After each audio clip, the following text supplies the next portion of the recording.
ಅಕ್ರಮ ಮರಳುಗಾರಿಕೆ ವಿರುದ್ಧ ಪ್ರತಿಭಟನೆ ನಡೆಸಿದ್ದ ವ್ಯಕ್ತಿಯ ಮೇಲೆ ಹಲ್ಲೆ ನಡೆಸಿದ ಪ್ರಕರಣಕ್ಕೆ ಸಂಬಂಧಪಟ್ಟಂತೆ ಪೊಲೀಸರು ಇಬ್ಬರು ಆರೋಪಿಗಳನ್ನು ಬಂಧಿಸಿದ್ದಾರೆ. ಅಕ್ಟೋಬರ್ 5ರಂದು ಮಂಗಳೂರು ಗ್ರಾಮಾಂತರ ಪೊಲೀಸ್ ಠಾಣಾ ವ್ಯಾಪ್ತಿಯ ಅಡ್ಯಾರ್ ಸೇತುವೆ ಬಳಿ ಹಲ್ಲೆ ನಡೆಸಲಾಗಿತ್ತು. ಮಾಧ್ಯಮವೊಂದರ ಮುಂದೆ ಆಲ್ವಿನ್ ಜೆರೋಸ್ ಡಿಸೋಜಾ ಎಂಬುವರಿಗೆ ಮರಳು ಮಾಫಿಯಾದವರು ಹಲ್ಲೆ ನಡೆಸಿದರು. ಆಲ್ವಿನ್ ಜೆರೋಮ್ ಡಿಸೋಜಾ ಅವರ ಮುಂದಾಳತ್ವದಲ್ಲಿ ಇತ್ತೀಚೆಗೆ ಮರಳು ಮಾಫಿಯಾ ವಿರುದ್ಧ ಬೃಹತ್ ಪ್ರತಿಭಟನೆ ಕೂಡ ನಡೆದಿತ್ತು. ಇಷ್ಟಾದರೂ ಪಾವೂರು ಹೋಳಿಯ ಪರಿಸರದಲ್ಲಿ ಅಕ್ರಮ ಮರಳುಗಾರಿಕೆ ನಿಲ್ಲದ ಕಾರಣ ಈ ಬಗ್ಗೆ ಮಾಧ್ಯಮ ತಂಡವೊಂದು ವರದಿ ಮಾಡಲು ಆಗಮಿಸಿತ್ತು. ಈ ವೇಳೆ ಆರೋಪಿಗಳಾದ ಮೊಹಮ್ಮದ್ ಅತಾವುಲ್ಲಾ ಮತ್ತು ತೌಸೀರ್ ಎಂಬಾತ ಆಲ್ವಿನ್ ಜೆರೋಮ್ ಡಿಸೋಜಾ ಅವರ ಮೇಲೆ ಹಲ್ಲೆಯನ್ನು ನಡೆಸಿದರು.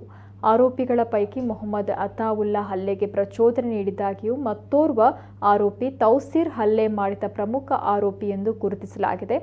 ಇಬ್ಬರನ್ನು ಬಂಧಿಸಿದ ಪೊಲೀಸರು ಆರೋಪಿಗಳನ್ನು ನ್ಯಾಯಾಲಯಕ್ಕೆ ಹಾಜರುಪಡಿಸಿದ್ದು, ನ್ಯಾಯಾಲಯವು ಆರೋಪಿಗಳಿಗೆ ನ್ಯಾಯಾಂಗ ಬಂಧನವನ್ನು ವಿಧಿಸಿದೆ.